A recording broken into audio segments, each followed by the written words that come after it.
Okay, we're on to the next game in from the Against the Odds 2015 annual Four Roads to Paris. This one is Springtime for Hitler, and it looks similar to the last game. Again, all these maps are by Mark Mahaffey, so they're all the same murky green and blue that we saw the last time.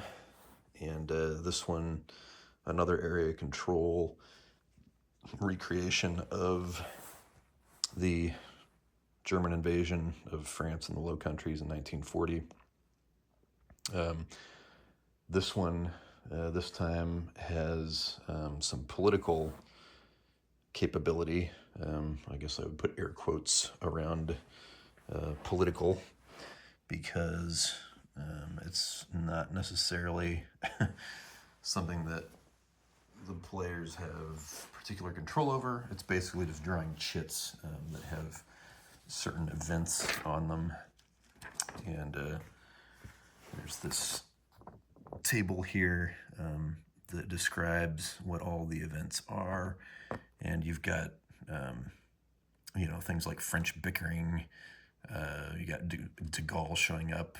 He adds an extra armor unit for the Allies if they happen to draw that. You've got some new squadrons available that increases the air power capability of the Allies. Or I think, the Axis gets the air supremacy. Each chit essentially has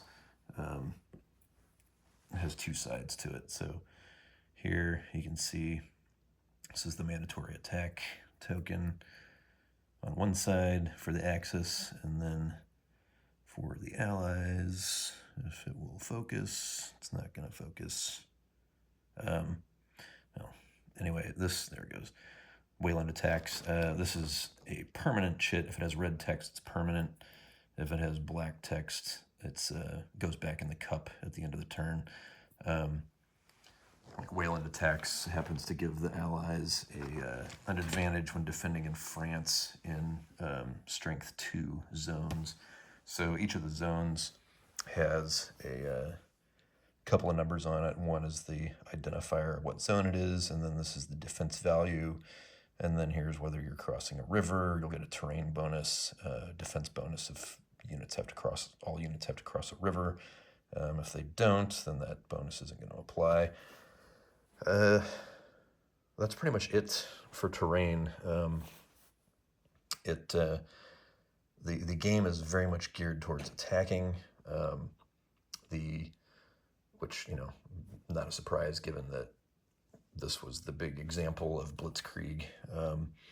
So when units attack, they get to add all the units that are involved in an attack. So you'll pick a lead unit and use the strength of that value of that unit. So in this case, say we pick the armor unit to be the lead unit. It attacks with a 4.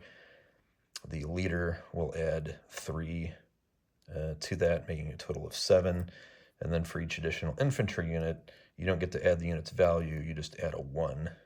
If you had an extra armor unit attacking, that would be worth an extra 2. So if you stack a lot of armor, you get a huge attack bonus, infantry less so, and then you can add your air attack and air defense if there were, say, some French units that were defending there. But the attacker gets to add value for all of his units that attack. The defender does not get to add value for his troops on defense. He just has 1 lead defending unit plus the leader plus air plus terrain. But he does not get, say you had another French unit there, you don't get anything for that guy being there. He doesn't add anything. So that makes it a very attack-focused game. Like you're maximizing the value of your units by attacking, because stacking a bunch of guys in a space for defense doesn't really help you. In fact, it ended up being kind of a liability for the French when I ended up making some of the same mistakes that they made historically. By getting units, entire armies cut off up in the Low Countries and annihilated. I ended up with, I think, I made the mistake when the Axis took the Netherlands early on. I made the mistake of counterattacking with the Allies up into the Netherlands and getting the BEF stuck up there, because then realizing that these two zones actually are adjacent to each other, I had Kleist's a mobile assault force attack into the Ghent space here, space 14. He took it, that cut off the BEF and a French army up in the Netherlands. They were out of supply for several impulses. They were never able to, one of the units surrendered. They were never able to re-establish supply. And then Army Group B attacked into the Netherlands. They had a retreat result. They had nowhere to go, so they were eliminated. That happened there, and then happened up here as well. Then I had another two French armies that were here trying to maintain a connection to Paris down here. And again, I had German troops get in behind them and ended up cutting them off as well. And then they had to surrender. Or not surrender, but they were eventually eliminated as well with nowhere to retreat. So the French lost, and the BEF, and then you lose the BEF, and that cost you 5 French morale points. So this does track French morale. Again, something that the other game, I don't believe, did. The other one that I reviewed. But this does track French morale. It starts at 30 every time the Axis succeed at combat. You subtract 1. If the Allies succeed at a combat, you add 1. Every time, I think when they lose the Netherlands, that loses a point. When they lose Belgium, that loses 2 points. Each French territory that is lost is a point of lost morale. And if Paris falls, that's minus 10 morale points. If the Axis or the Allies use their advantage token, and so each impulses are tracked by the advantage with this advantage token, or denotes who has the advantage. Either side can declare Paris an open city if the Germans control any of the adjacent spaces to it. If they do that and Paris falls, it's only worth 5 morale points instead of 10. However, ordinarily, units that get a retreat result defending Paris don't have to retreat. So say and you can see there's multiple units in this zone because it was contested for 2 turns, because the French don't have to retreat from there. Eventually, I had the Axis use their advantage to declare it an open city, just so I could try and force them out to get a automatic victory. I didn't end up doing that before the operational victory happened, which is once French morale gets below 5, in the end phase of every turn, you have to make an armistice die roll to see if the French will surrender. And that's what happened at the end of turn 6.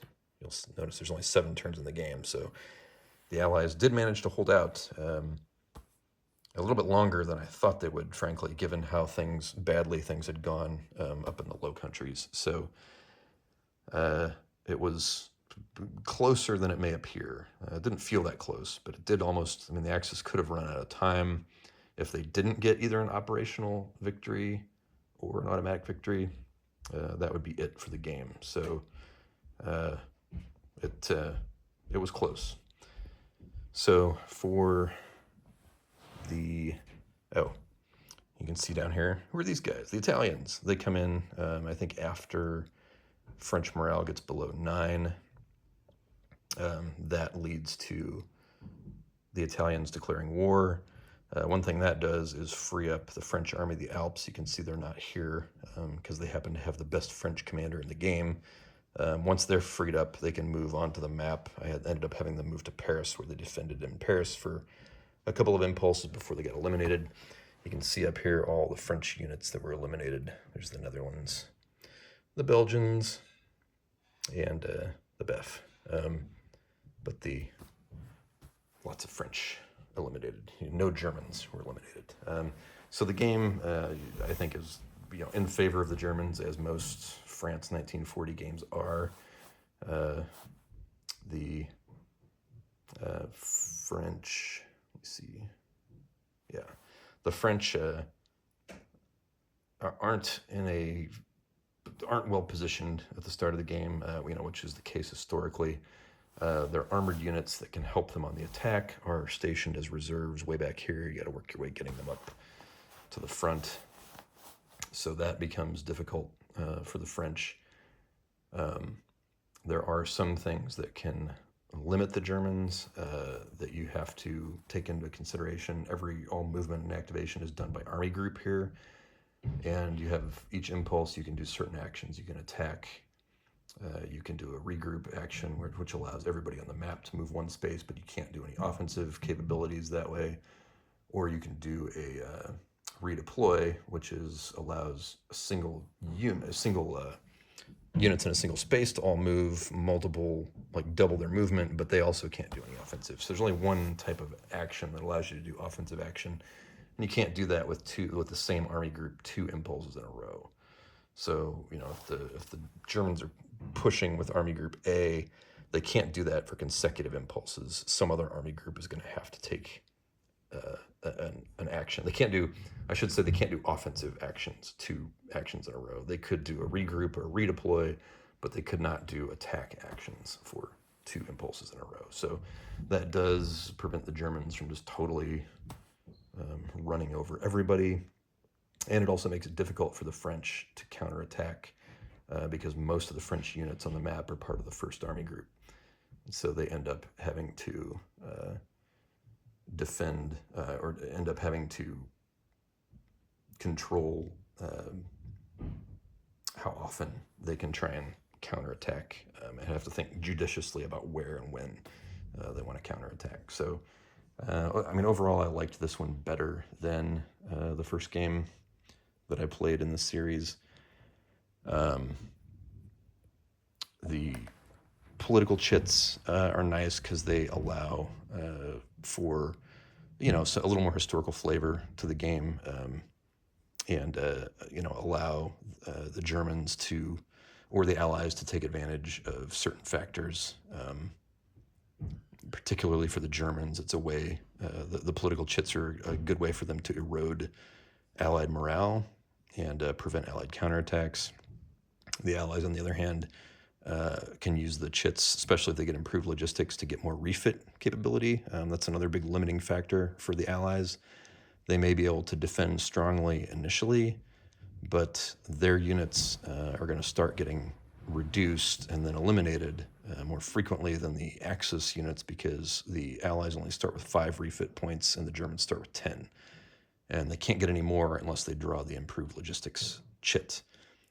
In this game, the Allies did not draw it at all, so they only had 5 refit points the entire game, which allowed them to basically replenish 5 infantry units from reduced strength to full strength, which is mostly what I use those points for. Any more than 1 point, it's 2 points to replenish a reduced armored unit, and then it's 3 points plus to start rebuilding units. And the Allies never even had a chance to rebuild anything because they're so limited. The Germans were able to keep their armored units relatively fresh. Their armored units were usually the ones that got reduced because those are almost always the lead units. Because if they use armored units as their lead units, that can get you an overrun and completely eliminate a full-strength defending unit. So the overrun result is good for the Axis. The Axis has more powerful air, as you can see. They have 2 units they can use to support with, where the Allies each only have 1. And in that case, the French only have 1, and the British can only use theirs with the BEF. So difficult. It's a difficult road for the Allies in this. I'm not sure. I had armies get pocketed and annihilated, so I think my choice that was determined by my choice of counterattacks. My choice of counterattacks were not good for the Allies. I should have done more retreating and dressing in my line instead of trying to aggressively push back at the Germans. It didn't end up working for them. One of the things you can do, so when you have the advantage marker for your side, say the Axis had the advantage here, and on their impulse, they get a repulse or a defeat that would require a retreat. They can essentially turn a loss into a stalemate result by handing the advantage back over to the Allies, and vice versa. And so the Allies use that a lot to prevent Axis victory, forcing them to retreat. They could instead turn into a stalemate, hang out in the space, and try and attack next turn without having to suffer the terrain disadvantages. So, you can use that kind of stuff to kind of stymie the advance. Somebody, say your opponent is expecting you to have to retreat and get out, you can use the advantage to turn it into a stalemate. Of course, by doing that, then you're handing the advantage back to your opponent. Every time you use that advantage capability, it flips the counter and gives it back to your opponent. So you can just end up exchanging stalemates back and forth if you keep passing the advantage counter back and forth. So, but still, some fun strategy involved. I definitely, like I said, enjoyed this one more than the first one I played in the series, which seemed to me a lot more limited. This gives more opportunities for the Allies to figure out how to respond, to be creative about how they respond. I like the fact that you have to alternate between army groups for offensive capability. It keeps your whole front kind of moving and keeps areas, even like over here where you've got, the traditional army group C for the Germans, over here along the Maginot line. It takes a while for them to get active. Eventually the French will have to start to pull away, and then they can start moving in and chipping away at French morale by taking French zones. It's a way to just keep everybody active. If I've just attacked Paris with Army Group A, the following impulse for the Germans, I have to attack with somebody else. So that's a good opportunity for these guys to move in and get points. So there was ways to spread things around a little bit more, and felt like there was more options, more historical flavor. Overall, just a more interesting game to play than the first one that I played in this series. So, again, Springtime for Hitler. Pretty fun.